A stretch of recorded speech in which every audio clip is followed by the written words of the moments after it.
Ian Brady, Britain's notorious child killer, sadist, psychopath, and longest-serving prisoner. The abhorrent crimes he committed with accomplice Myra Hindley in the 1960s shocked the nation. This is a story of his attempts to manipulate and control throughout nearly half a century of incarceration and psychiatric confinement. Told by those who know and work with him, many of them talking for the first time. You're one of the very few people he trusts. Possibly. People try and get into his head. He won't get into his head. You feel yourself in the presence of a human being who isn't really quite human. One by one, their bodies were found, all except Keith Bennett. Now 74 and brought close to death by a recent illness, Brady sent a letter which suggested he was about to reveal the secret he has held since the murders. A simple prayer from Keith Bennett's mother. Please find my son's body. The burial site of Keith Bennett. I received a letter. Within the sealed envelope is a letter to Winnie Johnson.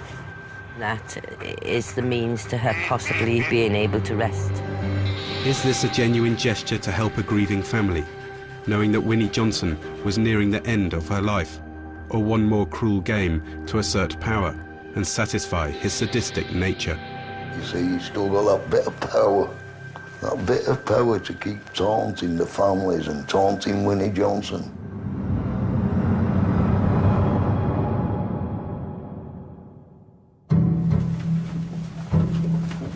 I had been making a film about Ian Brady's 13-year hunger strike, his battle to stop being force-fed by psychiatric authorities and return to prison. I'd come to a hotel outside Liverpool to meet his mental health advocate when events took an unexpected turn. Paddy. What's happened? It's crazy. It's absolutely crazy. You just got to give me time. I'm coming to the hotel. I'll be there in about an hour and a half. Is it a very serious situation, though? Extremely serious, as far as all executors are being called, power of attorneys are being called. But I'm not going to talk to you anymore on the phone, Paddy. I'm really not. We'll see you in about an hour and a half, OK? All right, Paddy. All right, bye. Good afternoon. Moore's murderer Ian Brady has been taken to hospital after reportedly suffering a seizure. The 74-year-old child serial killer was due to... Ian Brady had collapsed in his high-secure psychiatric ward and been rushed to hospital. Conditions, save for that his legal team have told me in the last 10 minutes that he is very, very unwell. I had a phone call at approximately 3 o'clock to say that he was foaming around the mouth, he couldn't swallow, and that he was jerking in the chair. They brought in a defibrillator and they started defibrillating. They then took him to Vesackley Hospital. As his advocate, Jackie's a key figure in Brady's life, expressing his wishes and instructions. In the 15 years she's worked with him, she's become familiar with the scale of activity that accompanies his every move. Do you feel there's a disproportionate amount of resources going into Ian Brady's case where other people are lacking? Well, there's a humongous amount of security to transport a 74-year-old man from A to B. Obviously, he has to go in an ambulance, but does he need armed response? And does he need helicopters? When there's other people that leave prison, leave hospital with nothing at all. News has spread of Brady's condition, and Jackie soon becomes the focus of constant media interest. Hello? Well, nobody knows what the matter is at the moment. Are you the lady I spoke to from Sky before? I wouldn't be able to do an interview today. I'm absolutely up to my eyes.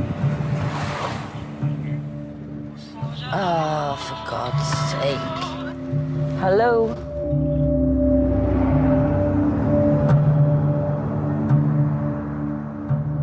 Decades on from his crimes, Brady continues to provoke intense fascination. What possible motivation could he have had for inflicting such unimaginable suffering? Child murders, that he later described as an existential exercise. Crimes that had their genesis in an apparently innocent relationship. Brady appeared to be a striking personality, riding around on a motorbike, the man from nowhere who knew deep thoughts, who read books even, who could philosophize.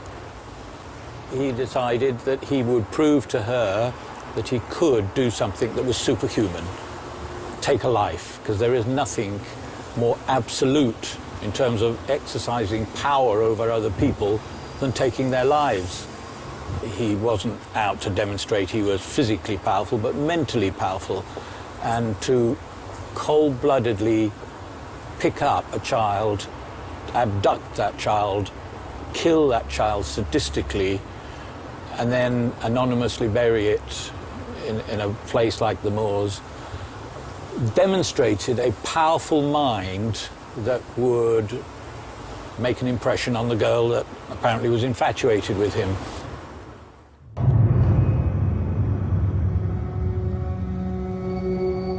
October 1965. Acting on a tip-off, police discover the body of 17-year-old Edward Evans at 16 Wardlebrook Avenue. He had been bludgeoned with an axe and strangled.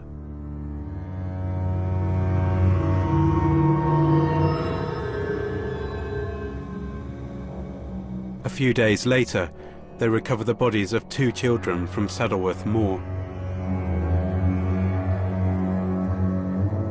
First, Leslie Ann Downey, who disappeared from a Manchester fairground 2 years previously. She had been raped and strangled.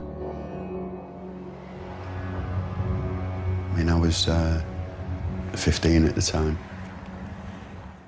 I remember myself, my mum, my dad went on to where the fairground was and just going down, just shouting her name out.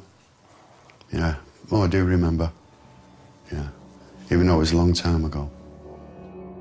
But even up to them finding Leslie, I still had hope that she was alive, because I didn't think anyone had harmed her, you know. Days later, the body of 12-year-old John Kilbride was found. He too had been sexually assaulted and strangled. I just couldn't see him going away with anyone. He wasn't the kind of boy who would leave home for any reason. On the 6th of May, 1966, just 6 months after the abolition of the death penalty, Ian Brady and Myra Hindley were each sentenced to life imprisonment.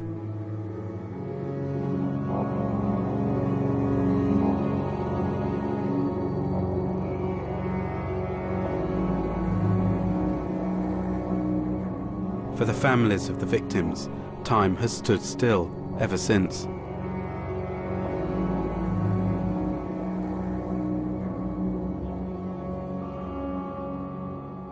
There's no words to express what the feeling is.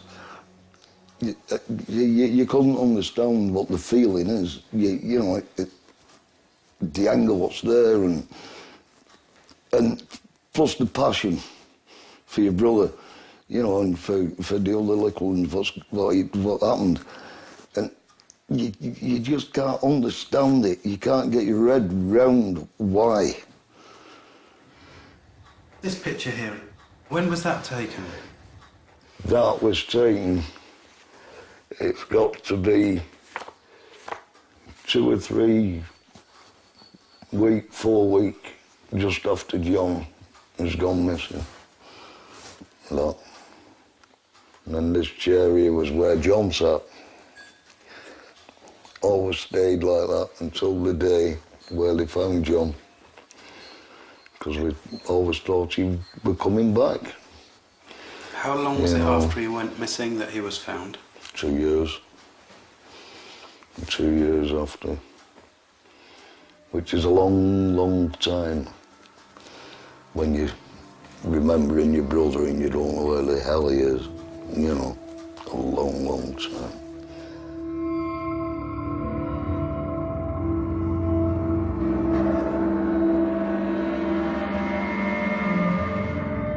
Brady and Hindley carried out the murders periodically over 2 years.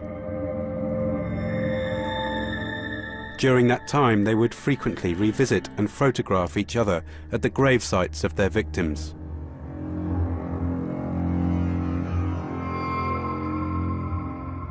Following Brady's arrest, police discovered these macabre trophies and other mementos. A tape recording and photographs of Leslie Ann Downey in her last moments.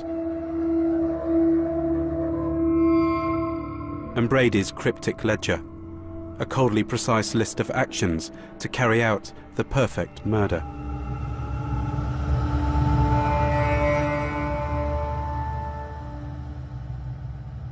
Like Leslie was found on the moors at the back where we lived. When they actually found her, I just remember going to in our house, and me and Mum had to go out to identify her. And we're just waiting, you know, waiting to hear all the family was back at the house. I just remember her coming in and just, you know, just nodding, saying, yeah, it was, as you know.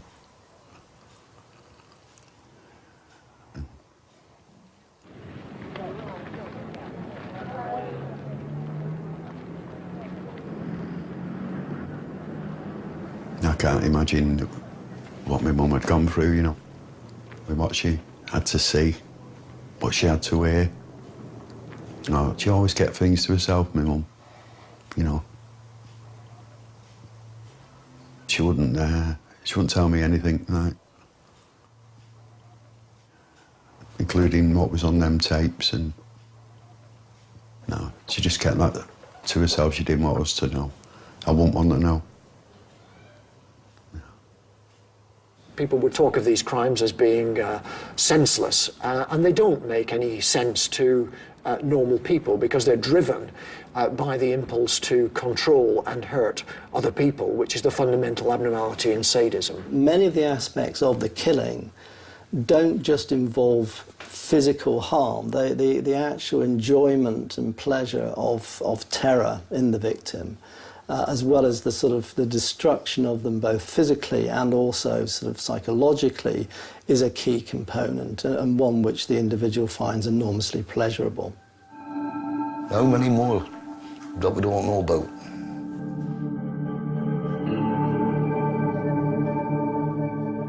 How many more has he got up his sleeve that he's not said anything about? Nobody knows, did he? The consequences of Brady's crimes would not end with his imprisonment. Nearly 50 years on, he still attempts to exert power and control over the families of his victims. He'll never die until he's dead. When he heard about this seizure that he had, I thought that might be it. Maybe then we can get on with our lives properly then. But they're ruining the wreck now as it is. Murderer Ian Brady has been returned to Ashworth Psychiatric Hospital after undergoing medical... Ian Brady was returned to Ashworth in a serious condition. The 2 broken vertebrae he had suffered in his seizure mean he cannot be force-fed for the first time since he began his hunger strike nearly 13 years ago.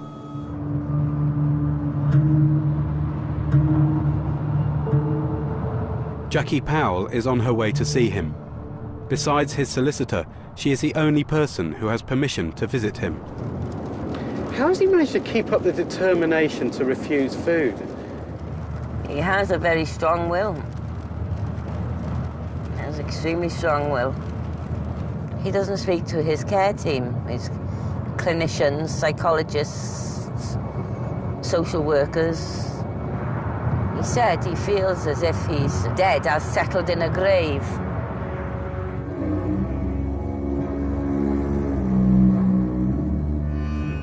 Brady has spent the last 27 years of his sentence sectioned in Ashworth High Secure Hospital,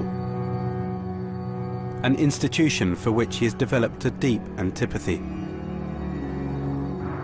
Jackie was appointed Brady's advocate under the Mental Health Act in 1999.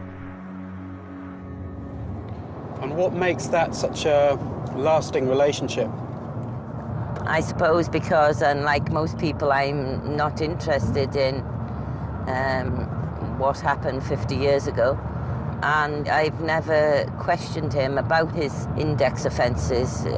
It's up to him whether he discusses them. I never question him over them. And you feel his rights are important? Well, I feel everybody's rights are important, yes. And many would say that that shouldn't be the case, but I feel every human being, whoever they are, should be treated with some amount of respect and dignity.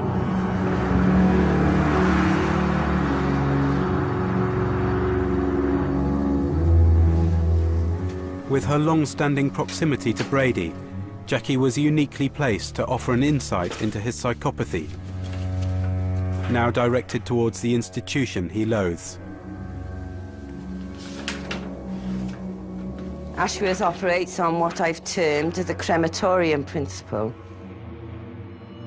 Extensive landscaped grounds, decorative trees and shrubs, designed exclusively to impress visitors and divert their attention from the smoky installations and the absence of human life. In short, Ashworth is merely an open grave for patients, or more accurately, a concrete tomb. So that's how he was feeling then. How would you characterise his relationship with Ashworth? He has no relationship with Ashworth. Any relationship has completely broken down in 1999. Ian Brady stopped eating at the end of last month because he was angry that he'd been transferred to a new ward from a part of the hospital he'd been in for 4 years. At the end of 1999, Brady began the hunger strike that has lasted to this day. Mr. Justice Kay told Ian Brady that if he continues the hunger strike, the high-security mental hospital where he's held has the right to continue to force-feed him. Brady has not eaten for nearly 13 years. To keep him alive, he has been force-fed a high-calorific liquid through a nasal gastric tube.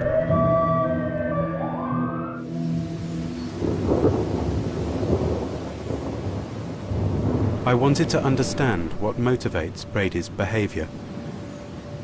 Has anybody been able to comprehend the nature of the forces that drive him?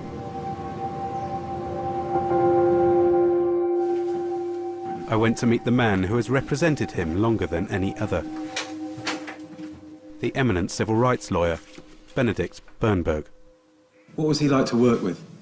Very difficult. He's an extremely difficult person. He's a man with a terrific built-up sense of anger inside him, and that's very often kept him going over the years. Anger directed at various things and people. Institutions, of course, like the prison and the hospital, newspapers, doctors, even solicitors and so on. You know, it boils up in him, and that's part of his pathology.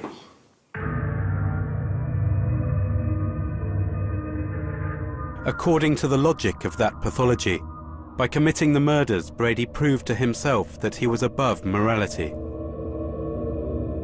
And even after imprisonment, Hindley remained faithful to him and his ideal. Brady created this killing cult that was a cult of two. He had sunk everything into proving what a powerful personality he was. This was his cocoon, his little world, a demented mind that could apparently see clearly, that had constructed a reality to make sense of his existence. It was a perverse existence, of course, and innocent children paid the price. Despite their separation, the bond remained powerful. Brady staged the first of many hunger strikes after he was denied conjugal visits in 1970. He seemed to believe that he was in spiritual communication with Myra Hindley. This then became a part of his initial battle, that he inappropriately was insisting on having visits with Myra Hindley, and he went on hunger strike to try and achieve that. It was a union that provided an outlet for Brady's sadistic urges. But ultimately, the possibility of freedom became more important to Myra Hindley. In May 1972, she wrote to him, breaking off their relationship. She betrayed him by denying the sanctity of that cult that they had, namely that they had killed children. For Brady, it was more than the loss of a relationship. It was the destruction of the preeminent symbol of his powers.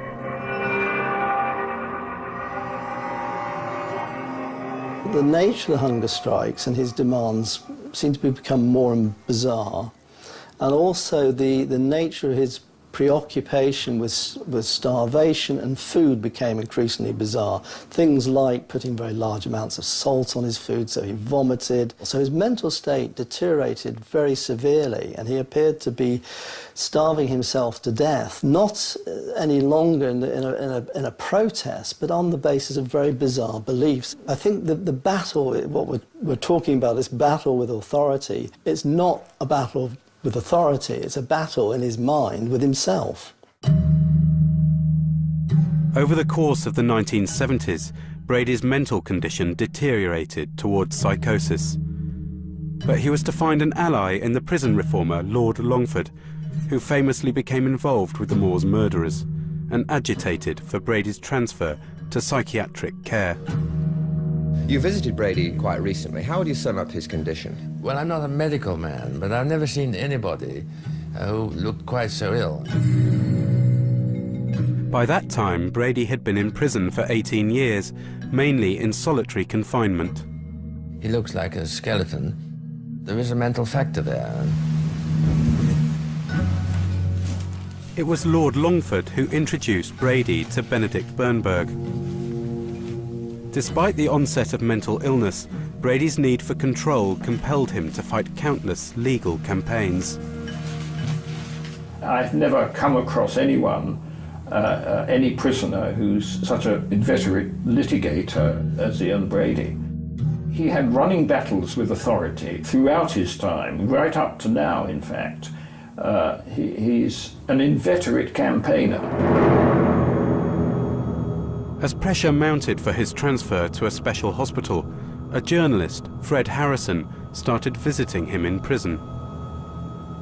At the time I was seeing him, he was still tormented as an individual, not by the guilt of what he had done, but by the whole history of what became the personality of Ian Brady. At the same time, Longford was spearheading a highly public campaign for Hindley's parole. A good many people have come to know her and like her very much, so I should say she was completely ready. She has been for years, if it comes to that. Brady knew that was a fake, that it was a show for the sake of people like Lord Longford. It left him angry, and he wanted to do anything he could, assuming he could, to block her getting out. And so I believe that part of his motivation was that by feeding me enough information about her complicity, that would damage her prospects of securing parole. Police have now been searching these moors for a week without success, and Chief Superintendent Topping says... 1986, Fred Harrison's revelations cause a sensation. In an attempt to salvage her bid for parole, Hindley confessed to her involvement in other murders and assists the police in their search for bodies. Myra Hindley pointed police towards Shining Brook, about 2 miles from where victims Leslie Ann Downey and John Kilbride were buried. The body of 16-year-old Pauline Reed, missing for over 2 decades, was found the following year. What you must appreciate is we've recovered a body that's been in the ground for a long time. The body is well preserved. For Brady, choosing to reveal details to Fred Harrison was more than just revenge on Hindley. It was a chance for him to gain omnipotence over the macabre crimes that he once described as an existential exercise.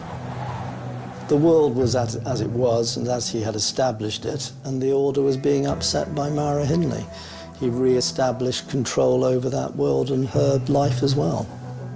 A high-speed convoy took Ian Brady into the outside world for the first time in 21 years this morning, collecting him at dawn from his Merseyside mental hospital. Some months later, Brady announced to police he would assist their search for his undiscovered victim, Keith Bennett.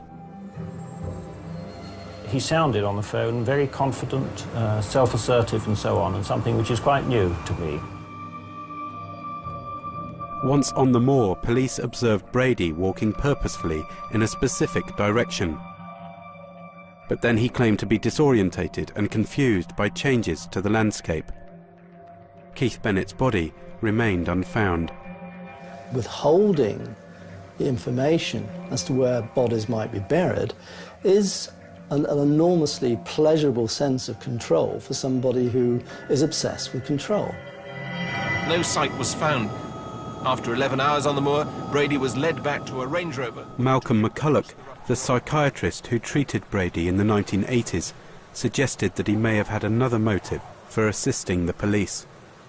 It's just possible that Ian Brady was on the moor and checked the site without letting on, as it were. Final control is the possession of the body. I know, you don't know, you want to know, and I'm not going to tell you. He knows. You see, he's still got that bit of power, hasn't he? That bit of power to keep taunting the families. And while he's still got that, he thinks he's in charge, doesn't he? July 2012. Ian Brady's condition is worsening. Recently, Jackie Powell's role has developed. She is executor to Brady's will, and in light of his precarious health, she's taken on additional legal responsibilities. All he wanted to do was get on with the power of attorney, make sure all the doctors knew about it. Power of attorney, what do you mean? The power of attorney as to whether he gets resuscitated or not. What's your feeling? Well, I just feel that he's probably given up the will to fight. He doesn't look as if he's got anything left in him. So the difficulty is with him lying flat on his back and the emphysema, there's a feed coagulating in his lung area and therefore either choking him, drowning him, or him getting pneumonia.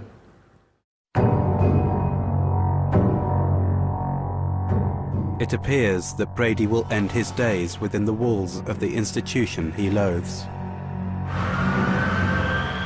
Brady was first moved to Ashworth Hospital in 1985 after developing acute psychotic symptoms, hearing voices and exhibiting delusional behaviour.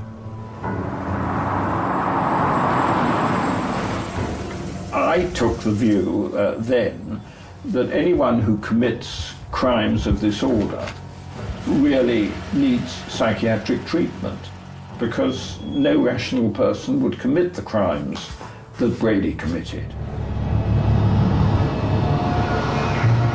In the clinical setting of Ashworth, Brady's more extreme psychotic symptoms abated with a regime of medication.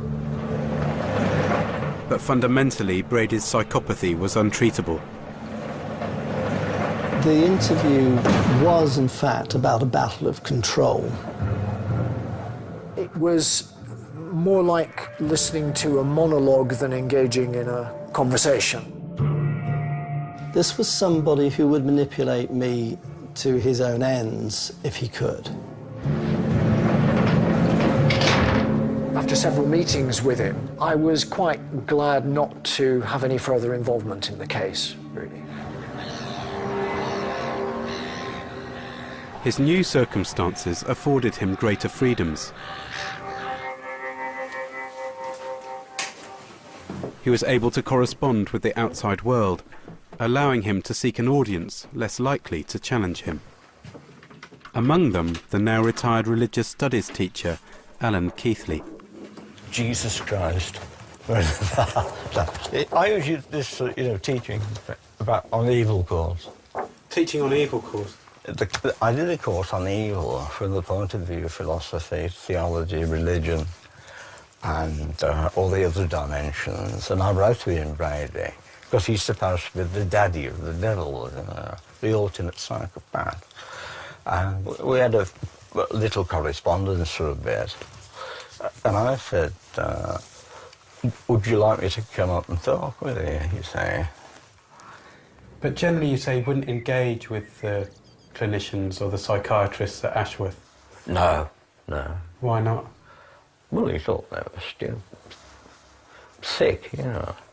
I mean, some people are just shallow. And they might have all these qualifications, but, I mean, it wouldn't prepare them at all, I can assure you, for Ian Brady. I mean, he'd been doing 45 years, and he'd make mincemeat of them. But in the end, he got to just ignore them, you know, wasted time talking to them. You know, they'd read the latest sort of bulletin in the Psychology Today. What in hell has that got to do with life? And of course, you'd have to know Brady, what he would think of that. Yeah, you were dancing with death. Brady didn't merely dismiss his psychiatrists. As I would learn, he now claims he manipulated them in order to orchestrate his move to Ashworth. What are all the notes that he's added to this? What's he writing? These are notations he's made. I caught sight of a note in Brady's handwriting on a document relating to a mental health tribunal. Is that Stanislavski? That's exactly right. He's a method acting teacher. Why is his name in there? He states that he used this methodology whilst in prison by mimicking other patients whilst he worked on the hospital wing there. So he faked his diagnosis, he faked his symptoms in order to get moved from prison to hospital? That's what he's stating, yes, yeah. Is that something you're familiar with? It's not something I'm familiar with, but I'm not surprised by it. He's perfectly capable of doing that. A man like this will want to dupe anybody because he has a psychopathic personality. But I think it's quite difficult to con people with the symptoms he was manifesting. Brady's promotion of his grandiose self-image knew no bounds. I didn't know what to expect, really. He said, how many instruments of murder are in this room? I thought you were going to kill me. I said, no, I don't know if there are any instruments of murder in this room. It went on from there. The sinister dimensions of his narcissism were never far from the surface. He said another very interesting thing during his interview was that he maintained that some of the victims, or two of the victims, the cause of death had not been established. What I felt that he was implying was that actually he had frightened them to death. That actually his ability to be so powerful psychologically meant that the pathologist had been unable to determine the exact cause of death of the child. And what I thought he might be implying was that he was so powerful mentally that he had frightened his child to death. Brady's pathology had proved untreatable to his clinicians. In 1999, the hospital tightened security and he was moved to another ward.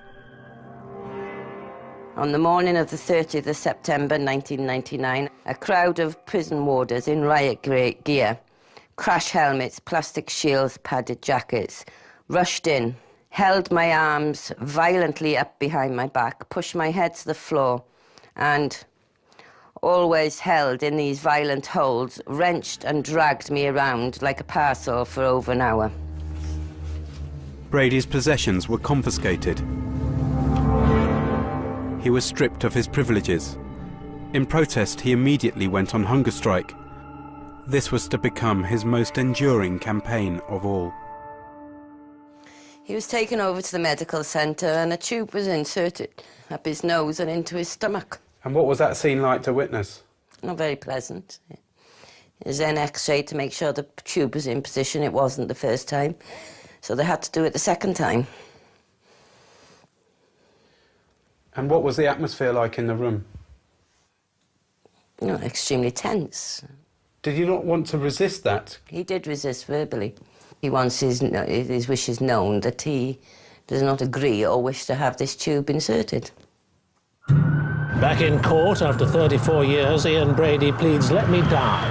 This hunger strike was different. His only demand was to be allowed to end his life.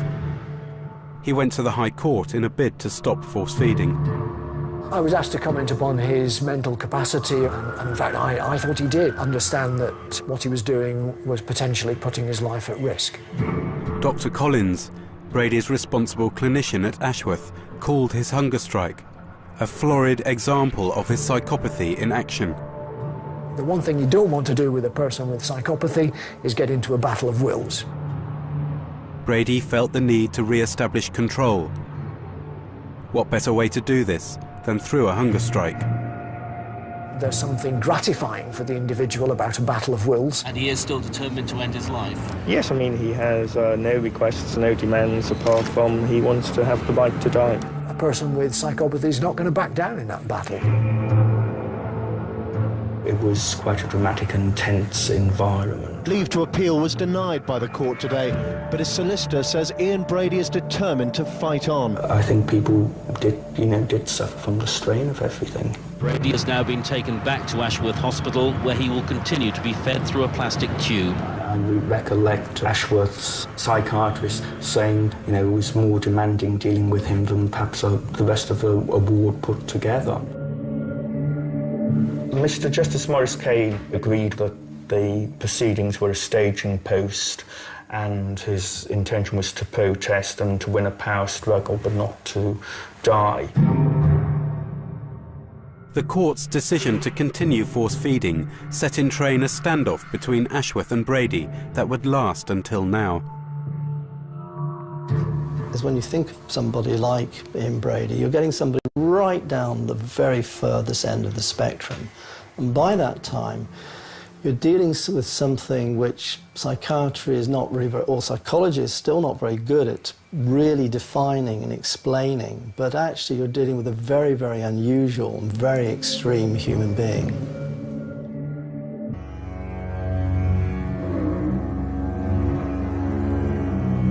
Almost half a century has passed since the horrific murders committed by Ian Brady and Myra Hindley were uncovered on Saddleworth Moor.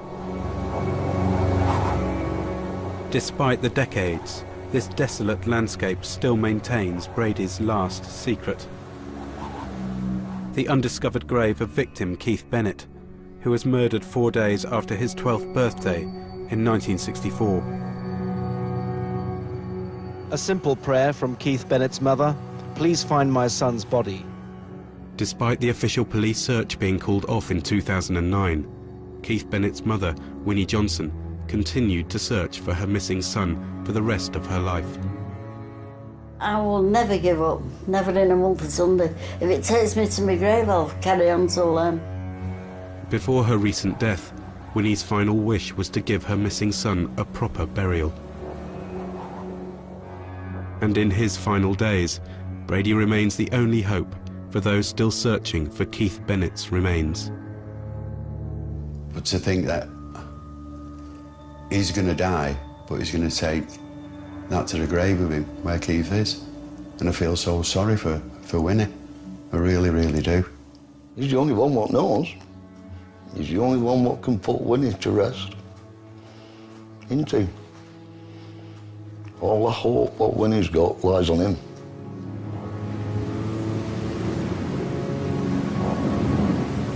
A month before Winnie Johnson's death, Jackie Powell told me about some instructions she had unexpectedly received from Ian Brady.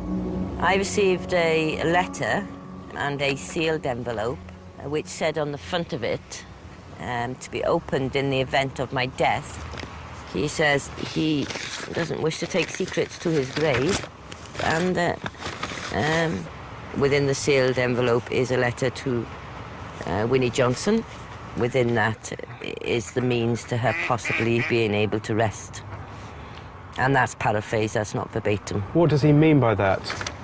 Well, clearly there's something within the letter that may be able to find her son, I would suggest.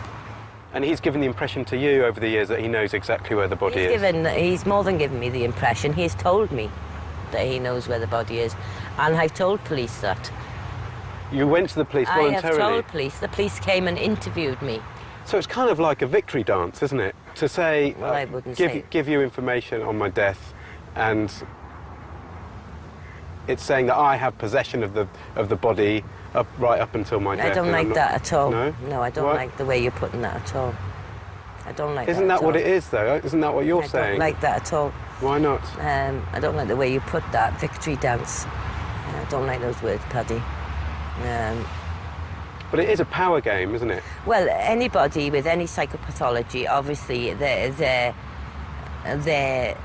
aspect of their personality is that of power and control. So, of course, it's a power. Of course, it's a control mechanism. If you look at the person for who the person is, then it would quite clearly, anybody with a psychopathology would have these traits about them. But if you've got this information, you have to pass it on. No, further. Stop here. Why? Stop here, Ed. Why? Stop here. Stop here. Why?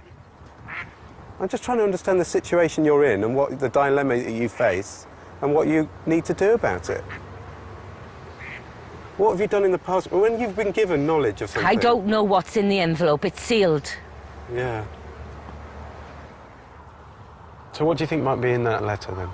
Well, to be perfectly honest with you, there might be nothing in the letter.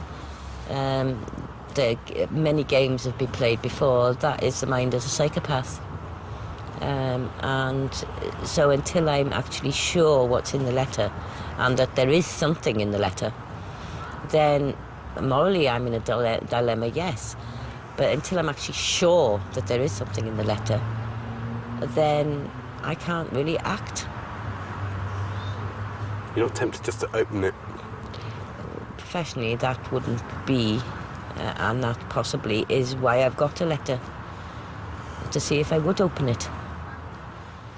So, what are you going to do about it? I mean, what do you do about it? Well, I don't know what I'm going to do, Paddy.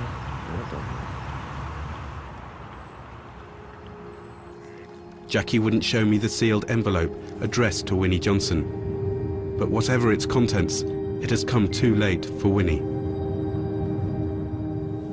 And Brady's instruction that it only be opened after his death seems to show that this was not an act of empathy for the families or remorse for his crimes. It is difficult to see this as anything other than yet another example of his cruel games. When I interviewed him, he was absolutely adamant that he had no remorse whatsoever. And he told me that everyone would wait till doomsday before he would ever express any remorse for what he had done. This will go on to the end of his life. You have to see Ian Brady as someone who's had grossly abnormal personality traits, sadism, intermittent episodes of severe mental illness that come and go, but most of all the psychopathic personality.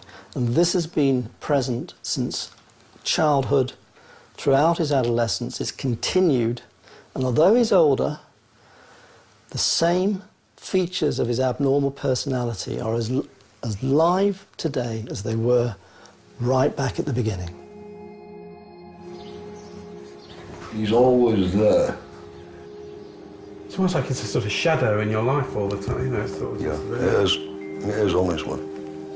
It is a shadow in your life. He's still got us all.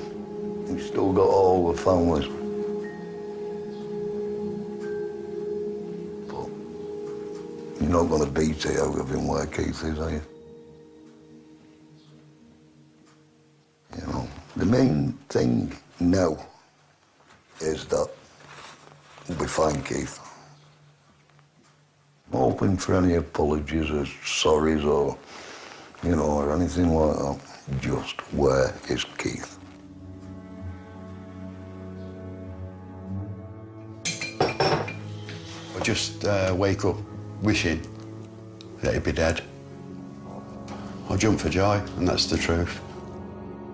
Sooner he's out of the way, the better. Just wait for that day now.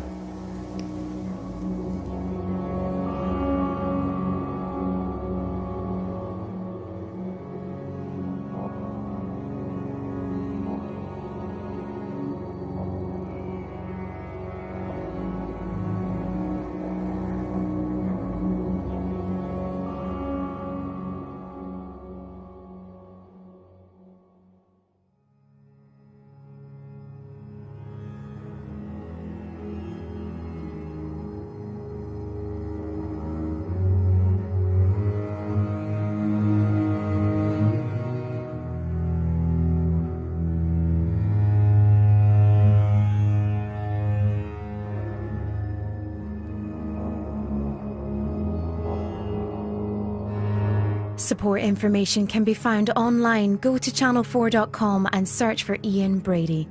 And another chance to see the poignant story of the late Winnie Johnson's search for her son Keith Bennett. Dear Mr. Brady starts in just a minute over on More 4.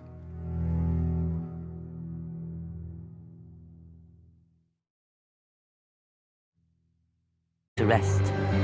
Is this a genuine gesture to help a grieving family, knowing that Winnie Johnson was nearing the end of her life, or one more cruel game to assert power and satisfy his sadistic nature? You see, he's still got that bit of power to keep taunting the families and taunting Winnie Johnson.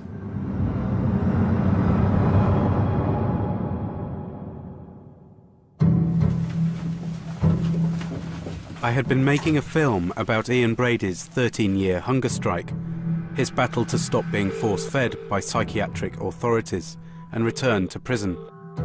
I'd come to a hotel outside Liverpool to meet his mental health advocate when events took an unexpected turn.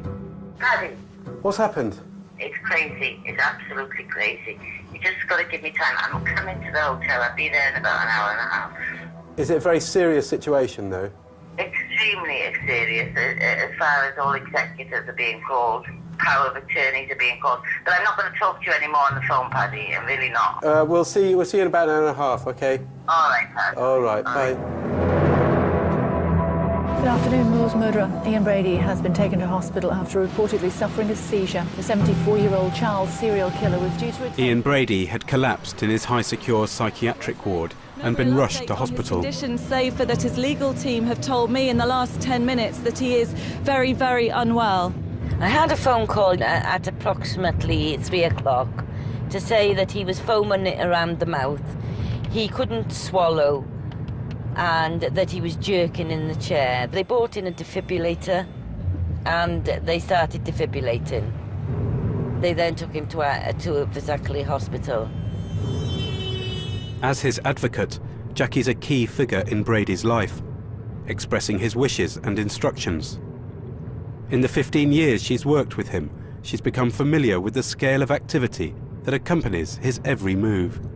Do you feel there's a disproportionate amount of resources going into Ian Brady's case where other people are lacking? Well, there's a humongous amount of security to transport a 74-year-old man from A to B. Obviously, he has to go in an ambulance, but does he need armed response? And does he need helicopters? When there's other people that leave prison, leave hospital with nothing at all. News has spread of Brady's condition, and Jackie soon becomes the focus of constant media interest. Hello?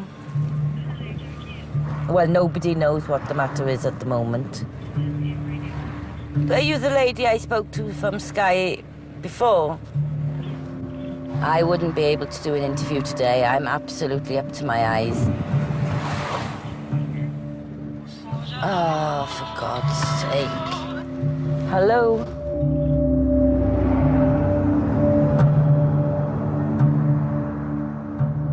Decades on from his crimes, Brady continues to provoke intense fascination.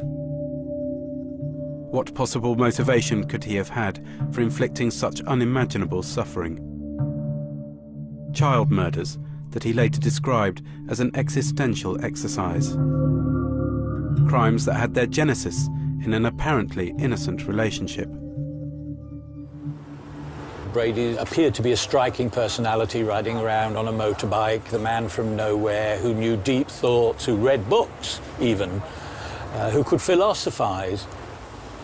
He decided that he would prove to her that he could do something that was superhuman, take a life, because there is nothing more absolute in terms of exercising power over other people than taking their lives. He wasn't out to demonstrate he was physically powerful, but mentally powerful.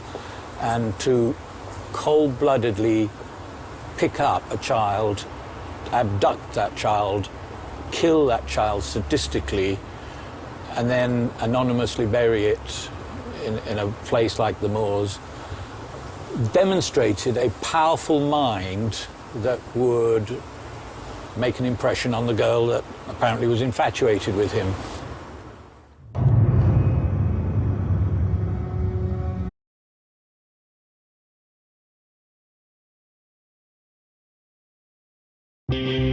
Ian Brady, Britain's notorious child killer, sadist, psychopath, and longest-serving prisoner. The abhorrent crimes he committed with accomplice Myra Hindley in the 1960s shocked the nation. This is a story of his attempts to manipulate and control throughout nearly half a century of incarceration and psychiatric confinement. Told by those who know and work with him, many of them talking for the first time. You're one of the very few people he trusts. Possibly. People try and get into his head. You won't get into his head. You feel yourself in the presence of a human being who isn't really quite human. One by one, their bodies were found, all except Keith Bennett. Now 74 and brought close to death by a recent illness, Brady sent a letter which suggested he was about to reveal the secret he has held since the murders. A simple prayer from Keith Bennett's mother. Please find my son's body. The burial site of Keith Bennett. I received a letter. Within the sealed envelope is a letter to Winnie Johnson. That is the means to her possibly being able to... October 1965. Acting on a tip-off, police discover the body of 17-year-old Edward Evans at 16 Wardlebrook Avenue. He had been bludgeoned with an axe and strangled.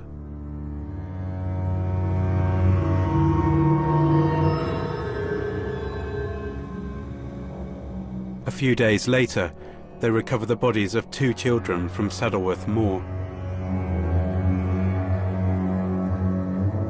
First, Leslie Ann Downey, who disappeared from a Manchester fairground 2 years previously. She had been raped and strangled. I mean, I was 15 at the time. I remember myself, my mum, my dad went on to where the fairground was and just going down, just shouting her name out. Yeah, oh, I do remember. Yeah, even though it was a long time ago. But even up to them finding Leslie, I still had hope that she was alive, because I didn't think anyone had harmed her, you know. Days later, the body of 12-year-old John Kilbride was found. He too had been sexually assaulted and strangled.